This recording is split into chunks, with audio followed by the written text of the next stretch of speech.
தகப்பனாய கர்த்தாவே, வல்லவரே, நல்லவரே, பொதுமானவரே, இந்த வேளையிலும் ஆண்டவரே நாமத்தை குறித்து சிறிது நேரம் நாங்கள் தியானிக்க சித்தமுள்ளவர்களாய் அது பாதத்தண்டை வந்திருக்கிறோம். எங்களை வழிநடத்தும், ஆசீர்வதியும். நீர் ஒருவரே மேன்மை பண்ணப்பா. எங்களை தாழ்த்துகிறோம், எங்கள் ஜெபத்தை ஏற்றுக்கிறோம். தேசத்து கட்டுகிறோம் பரமபிதாவே. ஜீவனுள்ள தேவரே, ஆவியே வாரோ. ஜீவனுள்ள தேவரே, ஆவியே வாரோ. ஓருக்கோ நாருக்கோ ஒரு வாக்கி நீரப்போ. ஜீவனுள்ள தேவரே, ஆவியே வாரோ. இந்த தினத்தில் நாம் பார்க்கக்கூடிய வேத வசனமாக உபாகமம் புஸ்தகம் 31ஆம் அதிகாரம் 6வது வசனத்தை நாம் பார்ப்போம். உபாகமம் 31ஆம் அதிகாரம் 6ஆம் வசனம். நீங்கள் பலம் கொண்டு திடமனதாயிருங்கள், அவர்களுக்கு பயப்படவும் திகைக்கவும் வேண்டாம். உன் தேவனாகிய கர்த்தர் தாமே உன்னோடே வருகிறவர், உன்னை விட்டு விலகுவதுமில்லை, உன்னை கைவிடுவதுமில்லை என்று சொன்னான். இன்னுமாக 8வது வசனத்தில், கர்த்தர் தாமே உனக்கு முன்பாக போகிறவர், அவர் உன்னோடே இருப்பார், அவர் உன்னை விட்டு விலகுவதுமில்லை, உன்னை கைவிடுவதுமில்லை, நீ பயப்படவும் கலங்கவும் வேண்டாம் என்றார்.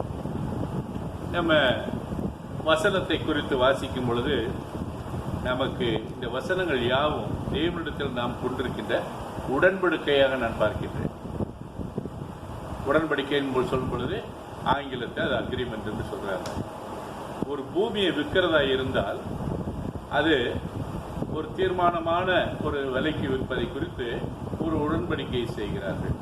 அல்லது வேறொரு காரியத்தை குறித்து அரசாங்கம் மக்களுக்கு சேவை செய்வதிலே சில காரியங்களை குறித்து அவர்களும் அதை சட்டத்திட்டமாக நான் இதை குறித்து இம்மாதிரியாக செய்வேன், இதிலிருந்து தவறு பட்சத்தில் எங்களையும் நீங்கள் கேள்வி கேட்கலாம் என்பதாக சில உடன்படிக்கைகளை செய்கிறார்கள்.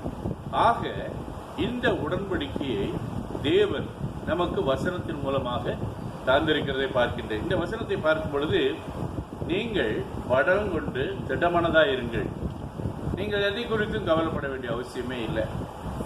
பலன் கொண்டு திடமனதாக இருங்கள். நீங்கள் செய்கிற காரியத்தை குறித்து எல்லளவும் கவலைப்படாதபடிக்கு திடமனதாக இருங்கள்.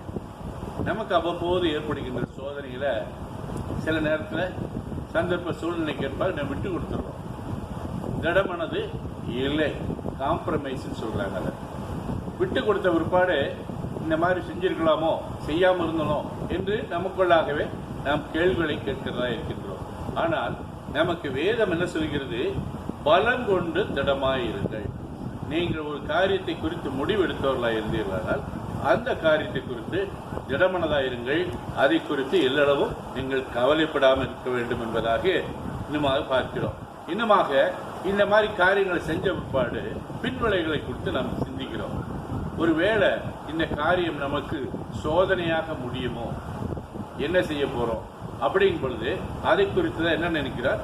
அவர்களுக்கு நீ பயப்பட வேண்டாம். நீ யார்கிட்ட அக்ரிமெண்ட் போட்டாலும் நியாயமாக செய்கிற வரைக்கும் கர்த்தர் உன்னோட கூட இருப்பார். நீ அதை குறித்து எல்லளவும் கவலைப்பட வேண்டாம், தைரியமாயிரு என்பதாக தேவன் நமக்கு சொல்லுங்க.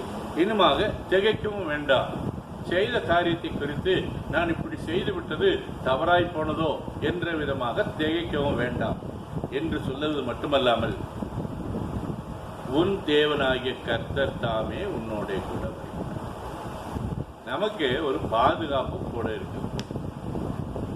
நம்மோடு ஒரு பராக்கிரமசாலி துணைக்கு வருகிற போது எல்லளவும் நம்ம கவலைப்படுறதே கிடையாது. இந்த காலத்தில் வந்த காலத்தில் பார்க்கும் பொழுது நாட்டை ஆள்கிறவர்கள் ஒரு துண்டை தோல் மேலே போட்டு காலில் செருப்பு இருக்குதோ இல்லையோ அவர்கள் பாட்டு தைரியமாக பாதையில் நடந்து செல்கிறதை நான் பார்த்திருக்கின்றேன். அவர்களுக்கு எல்லளவும் கவலை கிடையாது. அவர்களுக்கு ஆதரவாக போலீஸ்காரங்களும் பக்கத்தில் வர்றதை நான் பார்த்ததில்லை. அந்த காலத்தில் காமராஜர்னு ஒருத்தர் ஒரு முதலமைச்சராக இருந்தார். அவர் கூட உள்ள ஒரு போலீஸ் அதிகாரி எப்போதுமே அவரோட இருக்க வேண்டியவர். அவர் தன்னிலையில தன்னை பார்க்க வேண்டியப்பட்டவர்ல வர்றதையும் நான் பார்த்துருக்கிறேன். அவர் பாட்டுக்கு பேசிட்டு இருக்கிறாரு, மேடை மேல பேசிட்டு இருப்பார். இந்த போலீஸ் அதிகாரி கொஞ்சம் தள்ளி வந்து எல்லாவற்றையும் குறித்து பார்க்கிறத பார்க்கிறார். ஆனா இப்போ உள்ள தலைவர்கள், இப்போ உள்ள அதிபதிகள் அவர்களை சுற்றுச்சூழ மப்டியில் சாதாரண மனிதனை போல துணி அணிந்து கொண்டு அவர்களை பாதுகாப்பதற்காக எந்த நேரத்தில் எது நடக்குமோ என்று தெரியாது. சமீபத்தில் ஒரு நாட்டினுடைய அதிபதி மக்கள் பத்திரிகையாளர்கள் பேசிக் கொண்டிருக்கும் பொழுது அங்கே ஒரு துப்பாக்கி சூடு நடந்ததாக உடனடியாக அந்த அதிபதியை அவர் பாதுகாப்பாக அழைத்து சென்றதாக பார்த்தேன். அப்போ அவ்விதமான ஒரு பயங்கரமான சூழ்நிலையில இன்றைக்குள்ள அதிபதிகளும் தலைவர்களும் இருக்கிறத நாம் பார்க்கின்றோம். நாம் சாதாரண மனிதர், எனக்கு பாதுகாப்பு யாரும் வேண்டாம் என்றக்கூடிய அளவுல அவர்கள் நினைக்கக்கூடிய நிலைமையில இல்லை. ஏன்னா அவர்கள் செய்வதெல்லாம் அக்கிரமம், அடாவடித்தனம், தவறான காரியம். ஆகையினால தனக்கு உயிருக்கு எப்போதும் ஆபத்து வருமோ என்ற ஒரு பயம் அவர்களிடத்துல இருக்கிறதை நான் பார்க்கிறேன். ஆனா நாம் தேவனை நம்புகிறவர்கள், தேவன் என்னோட கூட இருக்கிறார், ஆகையினால எனக்கு பயமே இல்லை. என்னுடைய வாழ்க்கையில எங்க போனாலும் சரி எனக்கு ஒரு பெரிய ஒரு ஆதரவாக நான் ஒரு கூட்டத்தை சேர்த்துக் கொண்டு செல்ல வேண்டிய அவசியம் இல்லை என்பதை ஏன் உணர்கிறேன் என்றால், என் அப்பனாகிய தேவன் என்னோடு கூட வருகிறார் என்பதாக இருக்கிறது. மேலும் அவர், நான் சொன்னேன் இல்லையா, ஒரு போலீஸ் அதிகாரி அவர் பாட்டுக்கு அவர் வேலையை பார்க்கறதுக்காக கொஞ்சம் தள்ளி வந்தார், தலைவரை விட்டு வந்தார் என்று சொன்னேன். அந்த மாதிரி விட்டு விலகி வர்றதும் இல்லை. நான் உன்னை விட்டு விலகுவதும் இல்லை, உன்னை கைவிடுவதும் இல்லை. இந்த கைவிடுவதும் இல்லை என்பது பார்க்கும் பொழுது அது ரொம்ப முக்கியமான காரியமாக நான் பார்க்கின்றேன். சந்தர்ப்பங்கள் ஏற்படும் பட்சத்தில், நமக்கு ஒரு ஆபத்து ஏற்படும் பட்சத்தில் அவர்கள் தன்னை காப்பாற்றிக் கொள்வதற்காக தான் துணைக்கு வந்தவர்களை கைவிடுவதை பார்க்கிறேன். ஆனா தேவன் என்ன சொல்றாருன்னா, நான் உன்னை கைவிடுவது இல்லை என்று சொல்லுகிறது. கர்த்தர் தாமே உனக்கு முன்பாக போகிறவர், உனக்கு முன்னால போறவர் தேவனாகிய கர்த்தர். அவர் உன்னோட இருப்பார். அவர் உன்னை விட்டு விலகுவதும் இல்லை, உன்னை கைவிடுவதும் இல்லை. எனவே நீ பயப்பட வேண்டாம் என்பதாக வேதத்துல மிகவும் தெளிவாக நாம் பார்க்கின்றோம். கைவிடுவதும் இல்லை என்று சொல்லும் பொழுது எனக்கு மனதில் பட்ட காரியம், கடந்த 2004ஆம் ஆண்டு ஒரு டிவியில் ஒரு ப்ரோக்ராம் பார்த்துட்டு இருந்தேன். கண்டி ஜலப்பிரளயம் சூழ்ந்து கொண்டது. அதில் எத்தனையோ பேர் சிக்கிக் கொண்டார்கள். சிலர்கள் ஒருவரை ஒருவர் கையை பிடித்து கொண்டு எப்படியாவது ஏதாவது ஒரு ஆதாயம் ஒன்று பிடிக்கக்கூடிய சூழ்நிலை இருக்காதா என்றவனமாக பிடித்துக் கொண்டிருக்கிறதை பார்த்தேன். அது பெற்றோராக இருந்தாலும் இருக்கலாம், பிள்ளையாக இருந்தாலும் இருக்கலாம், யாரா நண்பராக இருந்தாலும் இருக்கலாம். அவர்கள் கையை பிடித்துக் கொண்டு ஒருவரோடு ஒரு கையை பிடித்துக் கொண்டு அவர்கள் அங்கே அந்த பயங்கரமான சூழ்நிலையில அந்த தண்ணி வெகு வேகமாக எடுத்துக்கொண்டு போகிற நேரத்தில் அங்கே இருக்கிறதை பார்த்தேன். ஆனால் ஒருவரை விட்டு கைவிட்டு அவர்கள் பிரிந்து போகிறதையும் பார்த்தேன். இப்ப யாரை குத்தம் சொல்ல முடியும்? என்னை கைவிட்டு விட்டார் என்று சொல்ல முடியுமா? அங்கே வந்திருக்கின்ற தண்ணீர் அவ்வளவு வேகமாக வரக்கூடிய தண்ணீராக நான் வாழ்க்கையில முதல் தடவையாக ஒரு சுனாமியில எப்படி நடக்கும் என்பதை கண்கூடாக பார்க்க முடிந்தது. அப்போ மனுஷன் எந்த விதத்திலும் துணை இல்லாமல் தனியாக போகும்பொழுது அவனுக்கு ஒரு ஆபத்து உண்டு என்பதாக நாம் பார்க்கின்றோம். ஆனால் தேவன் என்னோடு இருக்கும்போது நான் கைவிடப்படுவது இல்லை என்பதாக வசனத்தின் மூலமாக தெளிவாக தேவன் எனக்கு சொல்கிறதை நாம் பார்க்கின்றோம். நீ பயப்படவும் வேண்டாம், கலங்கவும் வேண்டாம், யாருமே துணை இல்லை என்று நீ கஷ்டப்பட வேண்டாம் என்பதாக இந்த வசனத்தில் சொல்ல குறித்து நான் பார்த்தேன். யோசுவா 1ஆம் அதிகாரம் 5வது வசனத்துல, நீ உயிரோடு இருக்கும் நாளெல்லாம் ஒருவனும் உனக்கு முன்பாக எதிர்த்து நிற்பதில்லை, நான் மோசேயோடு இருந்தது போல உன்னோடு இருப்பேன், உன்னை விட்டு விலகுவதும் இல்லை, உன்னை கைவிடுகிறதும் இல்லை என்பதாக பார்க்கின்றோம். இந்த சங்கீதக்காரன் 9ஆம் அதிகாரம் 10வது வசனத்தில் பார்ப்பீர்களானால், கர்த்தாவே உம்மை தேடுகிறவர்களை நீ கைவிடுகிறது இல்லை, உமது நாமம் அறிந்தவர்கள் உம்மை நம்பி இருப்பார்கள். நான் தேவனுடைய வசனத்தை நான் நம்பி, தேவனுடைய வார்த்தைகளை நம்பி அதை நான் முழுமையாய் கைப்பற்றிக் கொள்ளும் பொழுது, கர்த்தாவே உம்மை தேடுகிறவர்களை நீர் கைவிடுகிறது இல்லை என்பதாக தேவன் நமக்கு சொல்லுகிறதை நாம் இங்கே பார்க்கின்றோம். இன்னொரு இடத்துல நெகேமியா புத்தகத்தில் 9ஆம் அதிகாரம் 30வது வசனத்தில், நீர் அநேக வருஷமாக அவர்கள் மேல் பொறுமையாக இருந்து உம்முடைய ஆவினால் பேசின உம்முடைய தீர்க்கதரிசிகளை கொண்டு அவர்களை திடசாட்சியை கடந்து கொண்டாலும் அவர்கள் செவி கொடாதபடியினாலே அவர்கள் அந்நிய தேசங்களின் கையிலே ஒப்பு கொடுத்தீர். அவங்க தப்பு பண்ணியிருக்கிறாங்க, ஆகினால அந்நிய தேசங்களின் கையிலே ஒப்பு கொடுத்தீர். ஆகிலும் உம்முடைய மிகுந்த இரக்கங்களின்படியே அவர்களை நிர்மூலமாக்காமலும் அவர்களை கைவிடாமலும் இருந்தீர். அவர்கள் செய்தது தவறு, தேவனுடைய வார்த்தையை கேட்கவில்லை, தேவனுடைய வசனத்தை கைக்கொள்ளவில்லை. இப்படியாக ஒரு பயங்கரமான சூழ்நிலையிலும் தேவன் அந்த இடத்துல என்ன செய்யறாரு? அவர்களை நிர்மூலமாக்கவும் இல்லை, அவர்களை கைவிடாமலும் இருந்தீர் என்பதாக. இன்னுமாக நீர் கிருபையும் இரக்கமும் உள்ள தேவன். அவர் நம்மோடு இருக்கும் பொழுது நமக்கு எந்த விதமான பயமும் இருக்க வேண்டிய அவசியம் இல்லை என்பதாக தெளிவாக இந்த வசனத்தில் சொல்லப்பட்டிருக்கிறது நான் பார்க்கின்றேன். இன்னுமாக நெகேமியா புத்தகத்தில் 9ஆம் அதிகாரம் 16வது வசனத்தை பார்த்தீங்கன்னா, உம்முடைய கற்பனைகளுக்கு செவி கொடாதே போனார்கள், அவர்கள் செவி கொடுக்க மனதில்லாமலும் அவரிடத்தில் நீர் செய்த உம்முடைய அற்புதங்களை நினையாமலும் போய் தங்கள் கழுத்தை கடினப்படுத்தி தங்கள் அடிமனைத்தனத்துக்கு திரும்பும்படிக்கு அவர்கள் கலங்கம் பண்ணி ஒரு தலைவனை ஏற்படுத்திக் கொண்டார்கள். எல்லாமே தேவனுக்கு முன்பாக விரோதமாக ஒரு தீவிரமாக அவர்கள் கடினப்படுத்திக் கொண்டார்கள் என்று போட்டிருக்கிறது. கழுத்தை கடினப்படுத்திக் கொண்டார்கள்.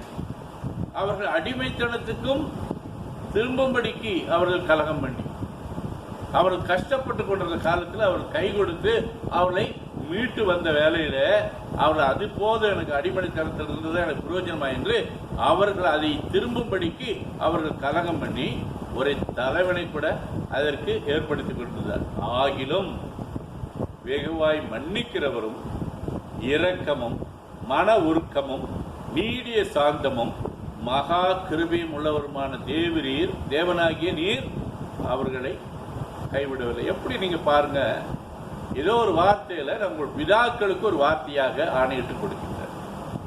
நான் உங்களையும் உங்களுடைய சந்ததிகளை பாதுகாப்பேன்னு சொல்லி கொடுக்கிறார். அவர்களை கைவிட மாட்டேன் என்று வாக்குறுதியை கொடுக்கிறார். ஆனால் இவர்கள் செல்ல அத்தனை அயோக்கியத்தனத்தை, அடாவடித்தனத்தை, எல்லா விதமான தவறான காரியங்களும் மன்னித்து இரக்கமுள்ளவராக அவர்களை கைவிடுவது இல்லை என்பதாக பார்க்கின்றேன். இன்னுமாக ஒரு வார்த்தை சொல்ல படிக்கணும்னு பார்த்தீங்கன்னா 18வது வசனத்துல, அவர்கள் வார்ப்பிக்கப்பட்ட ஒரு கன்றுக்குட்டியை தங்களுக்கு உண்டாக்கி இது உன்னை எகிப்திலிருந்து கொண்டு வந்த தெய்வம் என்று சொல்லி கோபமூட்டத்தக்க பெரிய அக்கிரமங்களை செய்திருந்தாலும், நல்லா இந்த வசனத்தை பார்க்கும்போது எவ்வளவு கேவலமா இருக்குன்னு பாருங்க. தேவனாகிய கர்த்தர் இந்த எகிப்து தேச மக்களை எவ்விதமாய் கடல் கடந்து கூட்டிட்டு வந்தார்ன்றது நம்ம கண்கூடாக வேத வசனத்தின் மூலமா பார்க்கிறோம். ஆனா அவங்க என்ன செய்யறாங்க? ஒரு வார்ப்பிக்கப்பட்ட ஒரு உருவத்தை நம்பி இந்த தெய்வம் தான் எங்களை கூட்டிட்டு வந்ததுன்னு சொல்லி அங்கே வணங்கக்கூடியவர்களாக இருக்கிறார்கள். அது மட்டுமல்ல, நீர் உம்முடைய மிகுந்த மன உருகத்தின்படியே அவர்களை வனாந்திரத்தில் கைவிடும். இவ்வளவு அவர்கள் தொந்தரவு பண்ணாலும் அவங்களுக்கு சாப்பாட்டுக்கு வேணும், மண்ணா வேணும்னா மண்ணாவை தந்தார், தண்ணி வேணும்னா தண்ணியை தந்தார். எந்த விதத்திலும் அவர்களை கைவிடவில்லை. அவர்களை நடந்த பகலிலே மேகஸ்தம்பமும் அவர்களுக்கு வெளிச்சத்தையும் அவர்கள் நடக்க வேண்டிய வழியை காட்ட இரவிலே அக்னி ஸ்தம்பமும் அவர்களை விட்டு விலகவில்லை என்பதாக தேவன் தன்னுடைய வார்த்தைகளின் மூலமாய் சொல்லுகிறதை நாம் பார்க்கின்றோம். இன்னுமாக 1 ராஜாக்கள் புஸ்தகத்தில் 6ஆம் அதிகாரம் 12வது வசனத்தை படிப்பீர்களானால், நீ என் கட்டளையின்படி நடந்து என் நீதி நியாயங்களை நிறைவேற்றி என் கற்பனைகளின்படியெல்லாம் நடந்து கொள்ளும்படி அவைகளை கை கொண்டால் நீ கட்டுகிற இந்த ஆலயத்தை குறித்து நான் உன் தகப்பனாகிய தாவீதோடே சொன்ன என் வார்த்தையை உன்னிடத்தில் நிறைவேற்றி இஸ்ரவேல் புத்திரரே நடுவிலே வாசம் பண்ணி என் ஜனமாகிய இஸ்ரவேலை கைவிடாதிருப்பேன். தேவன் இஸ்ரவேல் ஜனத்தை தம்முடைய ஜனமாக ஏற்றுக்கொண்டதனால அவர்களை கைவிட மாட்டேன் என்பதாக உத்தரவாதமாக சொல்றதை நான் பார்க்கின்றேன். 1 நாளாகமம் 28 அதிகாரம் 20 வசனத்தை படித்தீர்களானால் தாவீது தன் குமாரனாகிய சாலமோனை நோக்கி நீ பலம் கொண்டு தைரியமாய் இருந்து இதை நடப்பி தேவனுடைய வாசஸ்தலத்தை கட்டு அதை நடப்பி என்று சொல்வது மட்டுமல்லாமல் நீ பயப்படாமலும் கலங்காமலும் இரு, தேவனாகிய கர்த்தர் என்னும் உன் தேவன் உன்னோட கூட இருப்பார். அவர் கர்த்தருடைய ஆலயத்தை கட்டுகிறதுக்கும் சகல கிரியைகளை நீ முடித்து தீரு மட்டும் உன்னை விட்டு விலகவும் மாட்டார், உன்னை கைவிடவும் மாட்டார். எல்லாவற்றுக்கும் அவர் உத்தரவாதம் கொடுக்கிறார். ஆனாலும் நாம் வணங்கா கழுத்துள்ளவர்களாய் நம்முடைய கழுத்தை திடப்படுத்திக் கொண்டு கடினப்படுத்திக் கொண்டு தேவனுடைய வார்த்தைகளை அவ்வப்போது மீறுகிறவர்களாய் இருக்கிறோம் என்பதாக வசனத்தின்படி நாம் பார்க்கின்றோம். ஆகையினால தேவன் நமக்கு சொல்கிற வார்த்தைகள் மிகவும் அற்புதமாகவும் ஆச்சரிய பிரகாரமாகவும் ஆசீர்வாதமாக இருக்கிறதை நான் பார்க்கின்றேன். இன்னுமாக நாம் சங்கீதக்காரன் என்ன சொல்கிறான்னு பார்த்தீங்கன்னா 27 அதிகாரம் 9 வசனத்தை படிப்பீங்கன்னா உமது முகத்தை எனக்கு மரியாதையையும் நீர் கோபத்துடன் அடியேனை விலக்கி போடாதையும் நீரே எனக்கு சகாயர் என் ரட்சிப்பின் தேவனே என்னை நெகிழ விடாமலும் கைவிடாமலும் இருக்கு. இப்போ இந்த வசனத்தை நீங்க படிக்கும் பொழுது நான் உமது முகத்தை எனக்கு மரியாதையும், ஏன் என்னத்தினால் அப்படி கேட்கிறாரு? அவர் ஏதோ தவறு செய்திருக்கிறார் என்பது உள்ளடக்கமாக நமக்கு தெரிகிறது. அவர் செய்த தவறுகளின் காரணமாக அவர் விண்ணப்பிக்கிற காரியம் எப்படி இருக்குது? உமது முகத்தை எனக்கு மரியாதையையும் நீர் கோபத்தோடும் அடியேனை விலைக்கு போடாதையும், அது மட்டும் இல்லாம உம்மை நம்பிதான் இருக்க, நீர் ஒருவரே எனக்கு சகாயர், நீர் என் ரட்சிப்பின் தேவன், என்னை நெகிழ விடாமலும் கைவிடாமலும் இரும். இன்னுமாக ஒரு வசனத்தை சொல்றாரு, என் தகப்பனும் என் தாயும் என்னை கைவிட்டாலும் கர்த்தர் என்னை சேர்த்துக் கொள்வார். இன்னைக்கெல்லாம் அவ்வப்போது நான் பார்க்கின்ற காரியங்கள் பயங்கரமாக இருக்கிறது. நம்ம நாட்டில் அதிகமாக இந்த ஜாதி மதம் விதமான வேறுபாடுகள் அதிகமாக இருக்கின்ற காலத்தில் இந்த ஒரு பிரச்சனை அதிகமாக இருக்கிறதை பார்க்கின்றோம். தகப்பனும் தாயும் கைவிட்டாலும் என்று சொல்லப்பட்டிருக்கிற அந்த காலத்திலேயே வசனத்தின் மூலமாக எழுதப்பட்டிருக்கிறது. தேவன் நான் உன்னை கைவிடுவதில்லை என்று சொல்லுகிறதை பார்க்கின்றோம். தகப்பனும் தாயும் இன்னைக்கு கைவிடக்கூடிய சூழ்நிலை என்ன? எத்தனையோ தகப்பனும் தாயும் தன்னுடைய பிள்ளை தன்னுடைய இஷ்டத்திற்கு யாரோ ஒருத்தரோட சேர்ந்துட்டு நான் திருமணமாகி நான் போகிறேன் என்று சொல்லக்கூடிய காரியத்தில் சொல்லாம கொள்ள அவர்கள் செய்து கொண்டு வருகின்ற காலத்தில் அவர்கள் போலீஸ் ஸ்டேஷன்ல போய் கல்யாணத்தை முடிச்சாலும் சரி, வேற எங்க போய் முடிச்சாலும் சரி, அவர்களை வைத்து அவர்களுக்கு எதிரானவர்களை யார் தன்னுடைய வீட்டிற்கு புதிதாக வந்திருக்கிறார்களோ ஆள் வச்சு அவர்களை அதம் பண்ணி போடுகிறது, வெட்டி தூக்கி நாரடித்து போடுவதை அவ்வப்போது ஆல்மோஸ்ட் ஒரு வாரத்துக்கு ஒரு தடவையாவது நாம் பார்க்கக்கூடிய சூழ்நிலை இருக்கிறது. ஆனால் வசனத்தில் என்ன சொல்றது? தகப்பனும் தாயும் கைவிட்டாலும். இப்போ வேத வசனத்தின்படி அந்த காலத்தில் என்ன போட்டிருக்கு? தகப்பனும் தாயும் கைவிட மாட்டாங்க. வேற யாரு கைவிட்டாலும் சரி, அண்ணன் பண்ணாலும் சரி, வேற யாராவது உறவினர் பண்ணாலும் சரி, அவங்கெல்லாம் கைவிட்டுருவாங்க. ஆனால் தாயும் தகப்பனும் விடமாட்டாங்கன்னு போட்டிருக்கு. ஆனால் இன்னைக்கு நடக்கிறது என்ன? தகப்பனும் தாயும் கைவிட்டாலும். ஆனா நான் என் தேவனை அற்புதமாய் அவர் என்னை வழிநடத்தி வருகிறார் என்பதை உரிமையாய் கொண்டு அவர் சொல்லுகின்ற கட்டளைகளையும் கற்பனைகளையும் கை கொள்ளும் பொழுது அவர் என்னை கைவிட மாட்டார் என்பதாக, என்னை சேர்த்துக் கொள்வார் என்பதாக மிகவும் தெளிவாக சொல்கிறதை பார்க்கின்றோம். சங்கீதம் 119 8வது வசனத்தை படிப்பீர்களானால் உமது பிரமாணங்களை கை கொள்ளுவேன், முற்றிலும் என்னை கைவிடாதே. என் முழு இருதயத்தோடும் உம்மை தேடுகிறேன், என்னை உமது கற்பனைகளை விட்டு வழி தப்ப விடாதேயும். இவர் எல்லாவற்றிலும் நாம் செய்யக்கூடிய காரியங்களை அவரை விட்டு விலகி செய்தாலும் நீங்க என்னை விட்டுறாதீங்க அப்படின்னு தான் இவர் சங்கீதக்காரன் விண்ணப்பிக்கிறதை பார்க்கின்றோம். இன்னுமாக சங்கீதம் 71:9 படிச்சீங்கனாலும், என் முதிர் வயதில் என்னை தள்ளிவிடாமலும் என் பெலன் ஒடுங்கும் போது என்னை கைவிடாமலும் வரும். எல்லாவற்றுக்கும் தன்னை பாதுகாத்துக் கொள்ளக்கூடிய வழியில சங்கீதக்காரனுடைய விண்ணப்பம் ரொம்ப வித்தியாசமா இருக்குது. இத்தனை வருஷமா நான் பண்ணிக்கிற தவறா இருந்தாலும் சரி, என் முதிர் வயதில என்னை விட்டு விலகாத என்னை தள்ளி விட்டுறாதீங்க என்று அவருக்கு வேண்டுகிறதை நாம் பார்க்கின்றோம்.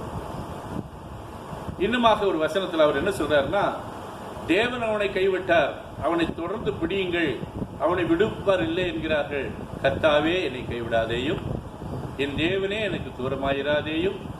கர்த்தர் தம்முடைய ஜனங்களை நெகிழ விடாமலும் தம்முடைய சுதந்திரத்தை கைவிடாமலும் இருப்பார்.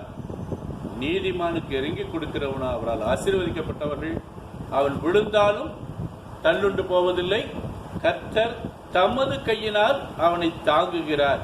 இன்னுமாக தேவன் இவ்விதமாக பலவிதமான உத்தரவாதங்களை வசனத்தின் மூலமாய் நமக்கு கொடுத்திருக்கிறதை பார்க்கிறேன்.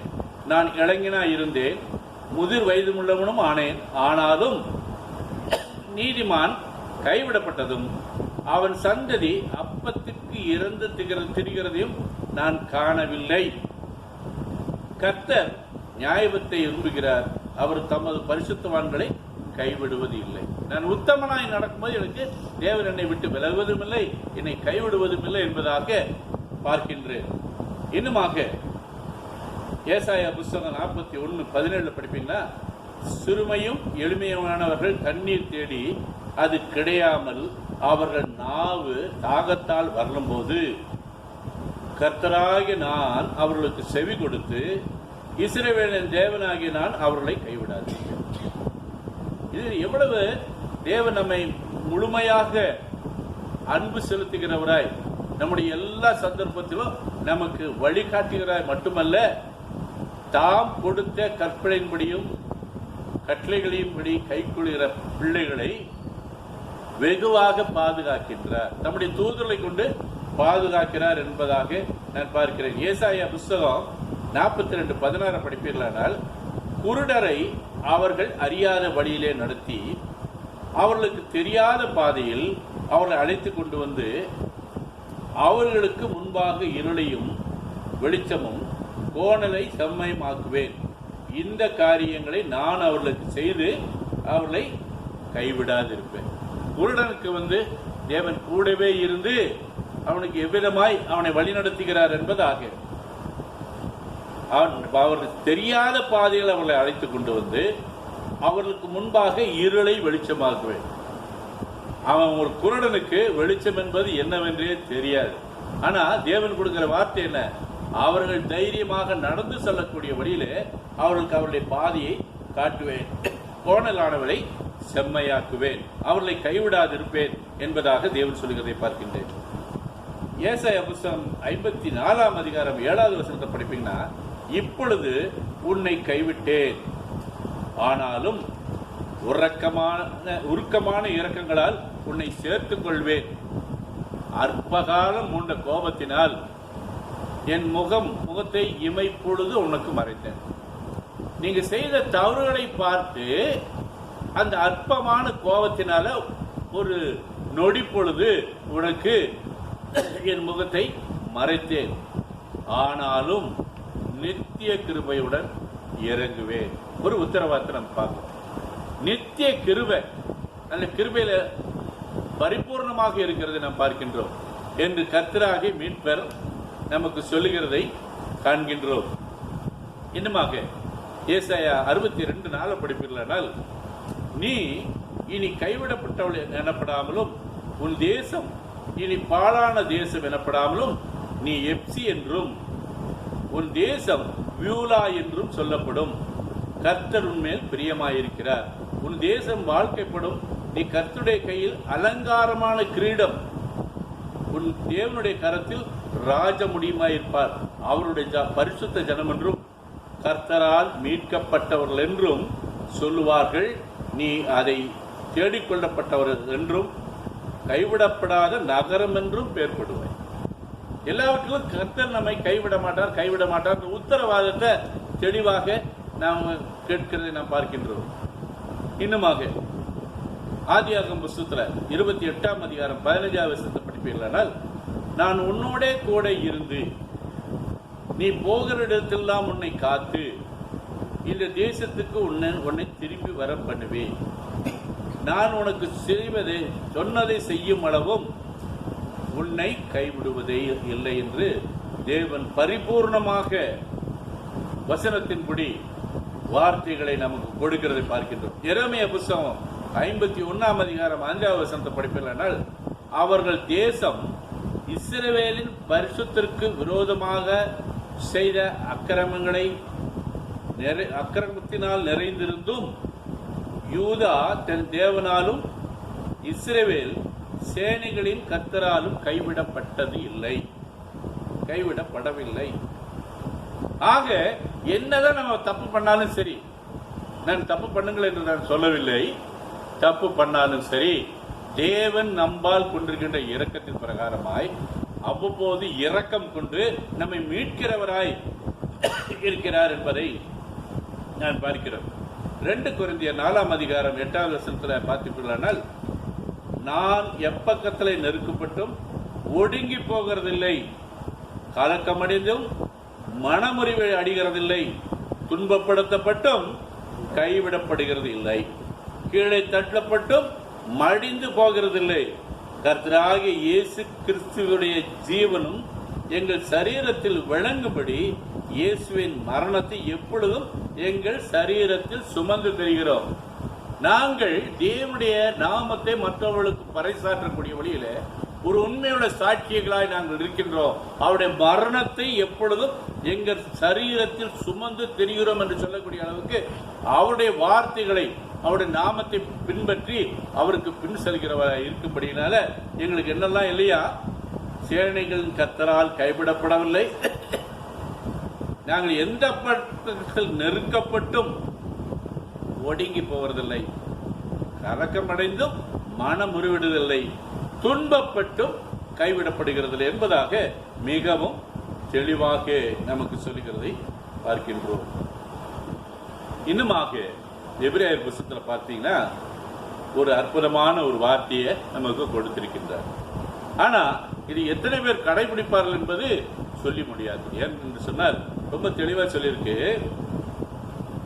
நீங்கள் பண ஆசை இல்லாதவர்களாய் நடந்து உங்களுக்கு இருக்கிறவர்கள் போதும் என்று எண்ணுங்கள். அது யாருமே பொதுவா என்ன நினைக்கிறதுல இன்னும் அதிகமா எவ்வளவு சேர்க்க முடியுமோ, நாளைக்கு அவர்களுக்கு சாவு வந்தாலும் அதை பத்தி கவலைப்படுறதில்லை, இன்னும் சேர்க்கணும், எங்கெல்லாம் வாங்கணும், எங்கெல்லாம் தனக்கென்று எல்லாவற்றையும் ஆதாயப்படுத்திக் கொள்ள வேண்டும் என்பதாகத்தான் இருக்கிற மக்கள் யாவரும் இருக்கிறாங்க.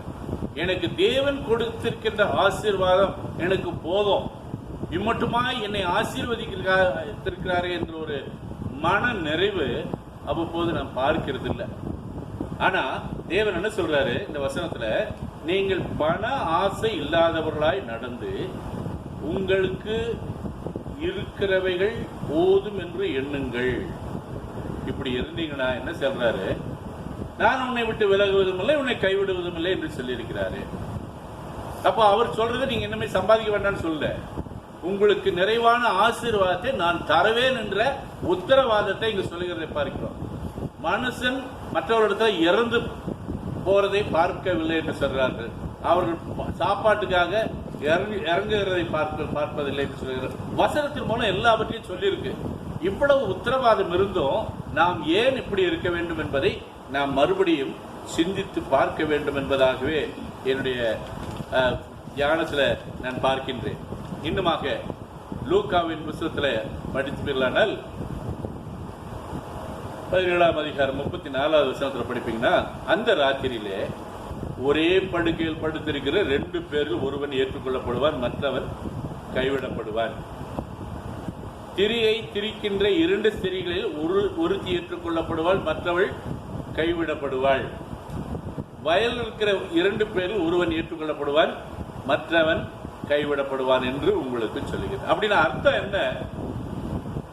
தேவனை தெரிந்து கொண்டு அவர் மேல் பற்றுதலாய் உள்ளவர்களுக்கு எந்த விதமான பயமும் இல்லை, நான் உன்னை கைவிடுவதில்லை என்று தேவன் தன்னுடைய வார்த்தைகள் மூலமாக தெளிவாக சொல்லியிருக்கிறார்.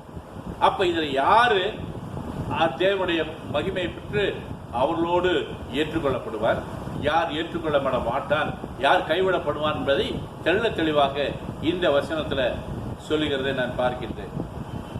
இன்னுமாக மத்தேயுவின் புஸ்தகம் 24வது அதிகாரம் 39வது வசனத்தை படிப்பீங்கன்னா, ஜலப்பிரளயம் வந்து அனைவரையும் வாரிக்கொண்டு போக மட்டும் உணராது இருந்தார்கள்.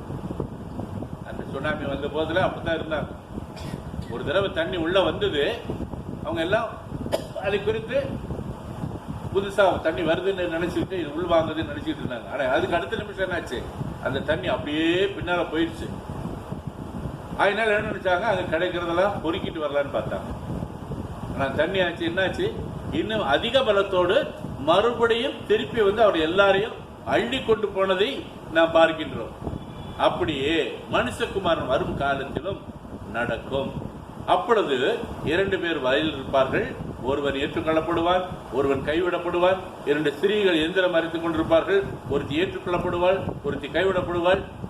உங்கள் ஆண்டவர் இன்ன நாளிகளே வருவார் என்று நீங்கள் அறியாதிருக்கிறபடியினால விழித்திருங்கள். திருடன் இன்ன ஜாமத்தில் வருவான் என்று வீட்டஜமான் அறிந்திருந்தால் அவன் விழித்திருந்து தன் வீட்டை கண்ணமிட ஒட்டானே என்று அறிவீர்கள்.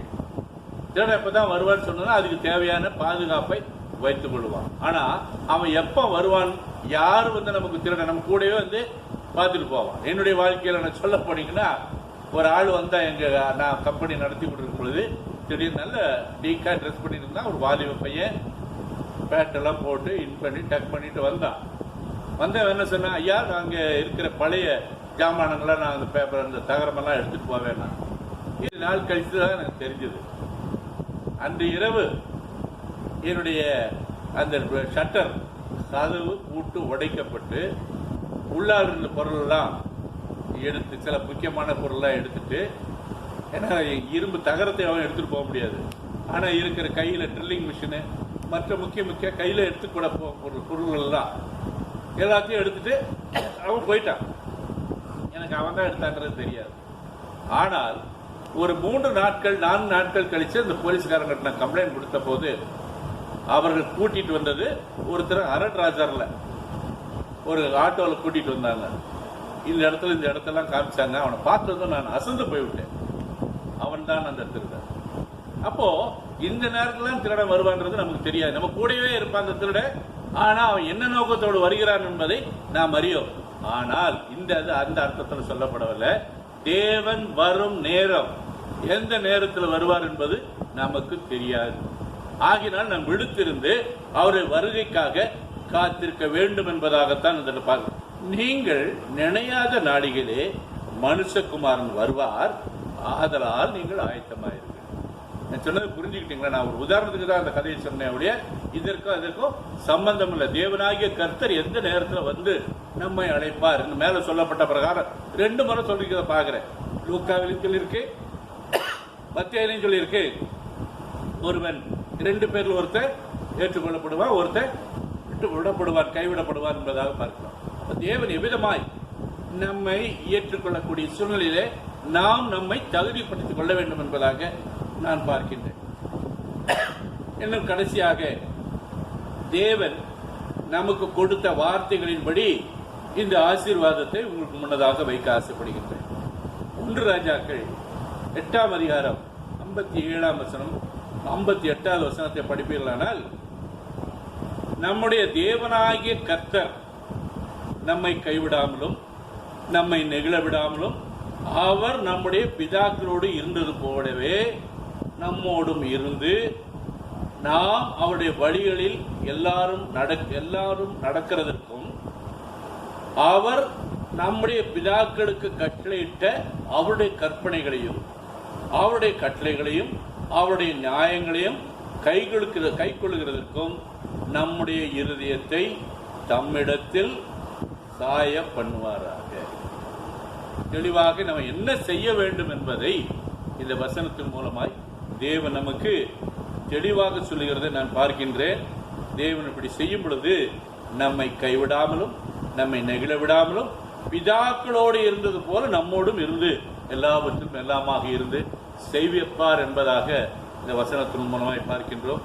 ஆகையினால இன்றைய தினத்துல தேவன் நமக்கு கொடுத்த வார்த்தையை, அவர் கொடுத்திருக்கின்ற கட்டளைகளை கற்பனைகளை யாவற்றையும் நம்முடைய வாழ்க்கையில் நடைமுறைப்படுத்துவோமானால் தேவன் அற்புதமாய் நம்மை வழி நடத்துவார் என்பதாக சொல்லி தேவனுடைய வார்த்தையை முடித்துக் கொள்கிறேன்.